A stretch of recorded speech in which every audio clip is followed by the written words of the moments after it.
Okay, let's just dive right into this explainer. Today, we're unpacking the incredibly fast-moving and honestly pretty critical world of AI agent jailbreaking.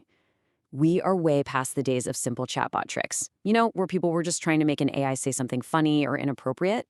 We're now entering the era of complex, multi-step cyber attacks aimed straight at autonomous systems. Understanding how these systems get compromised is absolutely crucial, because if we want to build secure AI, we have to know exactly how malicious actors are planning to hijack it. So let's break down the anatomy of a modern cyber heist. I want you to really think about this quote from our source material for a second. The lock changed. The prisoner is now the machine. It just perfectly sets the stakes here. For literally centuries, a jailbreak meant a human breaking out of a physical lock and key. But today, the machines we've built, the ones we've carefully locked down with all these strict safety protocols, they are exactly what attackers are trying to break out.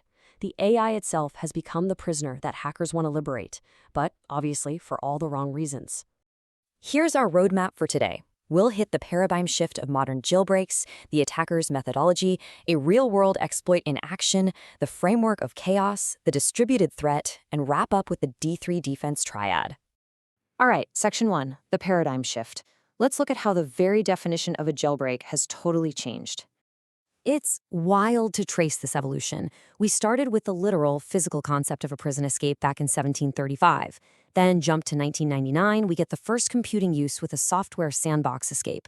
Most of us probably remember 2007, right? When people were jailbreaking those early iPhones to bypass carrier restrictions? Well, fast forward to November 2022 and the explosion of generative AI, and the lock has shifted entirely. Today, a jailbreak means forcing an aligned AI model to completely ditch its safety training and act against its own rules. So what's the actual difference here? It's all about scale. Hijacking a basic chatbot is one thing. Hijacking an autonomous agent is a whole different ballgame. A baseline chatbot is just a closed loop. Text in, text out. If you trick it, you get one bad response. The impact is pretty limited. But an autonomous agent, that's a multi-step planner. It has autonomy. It uses external tools, it reads your files, it sends emails. If an attacker hijacks an agent's goal, the damage isn't just one wrong reply. Actually, scratch that, it's not a reply at all. It's an action. The agent might quietly siphon out data or mess with records across your entire digital ecosystem. The blast radius is absolutely massive.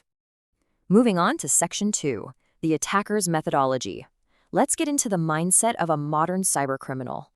Applying what criminologists call rational choice theory, today's jailbreaker thinks in 3 very precise steps. Step 1, they set their intent. What's the ultimate prize? Data exfiltration? Privilege escalation? Step 2, they select the target. They're scouting for a vulnerable entry point, basically looking for an agent that's easily reachable and has a clear path to that prize. And step 3, they choose their method. This is where they execute a highly tailored exploit chain. They have to decide, do I inject this malicious prompt directly, or do I hide it indirectly in a document the agent is going to read later? To really wrap our heads around that indirect prompt injection, let's jump into Section 3, the exploit in action. I absolutely love this metaphor from the source text, treating a jailbreak as a delicacy. A sophisticated attacker doesn't just scream a malicious command at an AI. No, they cook a dish that's specifically crafted for the target's own context. They wrap their poison up perfectly inside a trusted format. Maybe it looks like a helpful research note or a normal web page. The attacker serves the dish, the agent happily consumes it thinking it's totally safe, and in doing so, the agent literally becomes the payload, executing the attacker's will. Let's look at how this actually plays out in the real world. Researchers managed to hijack OpenAI's ChatGPT operator preview without the user ever clicking a single button. Picture this. The user tells their agent to scan a trusted GitHub issue board for a bug fix. Seems normal, right? Well, the attacker planted a seemingly helpful comment there hiding a disguised malicious instruction. The agent, acting completely on its own, reads the comment and visits the attacker's site. And because the agent inherits the user's active login cookies, it has the keys to the castle. The attacker's site then commands the agent to read the user's private dashboards and stream that data out character by character. No flashing red alarms, no warning prompts, just silent data theft, all because the instructions were hidden in a workflow the agent already trusted.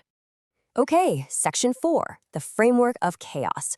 Let's see how researchers actually categorize these wild attacks.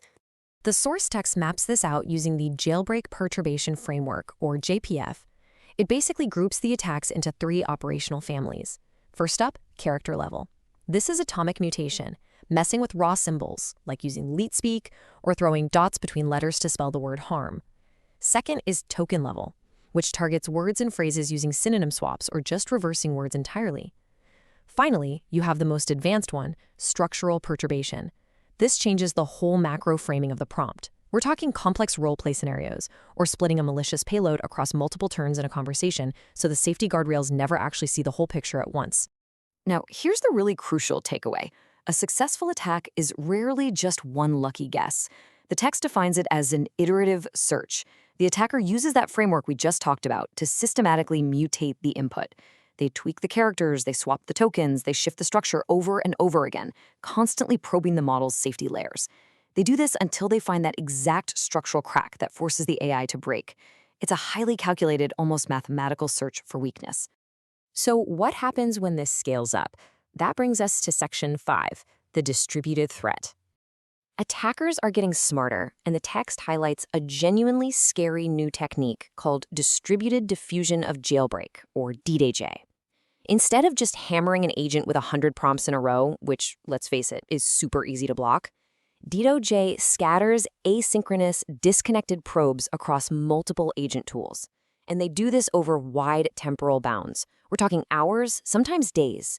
Because these probes are so spaced out and seemingly random, they completely bypass standard static rate limits. They're basically leveraging the unpredictable nature of AI to map out vulnerabilities very slowly and quietly without ever tripping the alarm. So how on earth do we stop this? Section 6, the D3 defense triad. Total protection against these dynamic, distributed threats is basically mathematically impossible, so we have to aim for continuous resilience. To defend these autonomous agents, the source proposes a defense in-depth framework called the D3 triad. 3 pillars: detect, delay, and disguise. Let's break down exactly how these work together. First up, detect. Remember those sneaky, scatter DDoJ probes? You are never going to spot them by looking at single, isolated interactions. You have to aggregate behavioral telemetry across all of the agent's tools, peripherals, and sessions over long periods of time.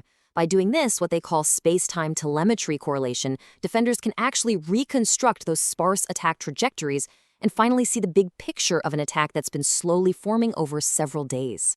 The second pillar is delay. You can't block everything, for sure, but you can make the attack insanely expensive to pull off. Enter adaptive rate throttling. By enforcing dynamic latency friction, which just means you intentionally slow down the system's response times when things look a bit sketchy, you artificially inflate the attacker's iteration cost. Remember, jailbreaking is a repetitive, iterative search. If you disrupt their automated speed, finding that working exploit suddenly becomes way too costly and annoying for them to continue. And the third pillar, disguise. This system has to become a moving target. The source calls this security state cloaking. Since attackers spend so much time slowly mapping out vulnerabilities, the system has to constantly mutate its own security parameters, like its underlying prompt seeds, and it has to do this faster than the minimum time it takes an attacker to pull off a jailbreak. If you keep invalidating the attack maps the hacker just spent days building, that carefully cooked delicacy we talked about earlier suddenly doesn't work anymore. But look, even if you have the entire D3 triad running flawlessly, the text emphasizes one ultimate fallback. The hard circuit breaker will always be human-in-the-loop authorization. When an agent tries to execute a highly privileged action or use a tool in a weird, unexpected way, routing that request to an actual human for approval is the absolute best way to stop an automated attack in its tracks. A script can do a lot of things, but it cannot socially engineer or trick a human authorization gate in real time. Which leaves us with this final, kind of provocative thought. As we eagerly hand over the keys to our digital lives to these autonomous agents, are we actually prepared for a landscape where absolute 100% automated safety is just a myth?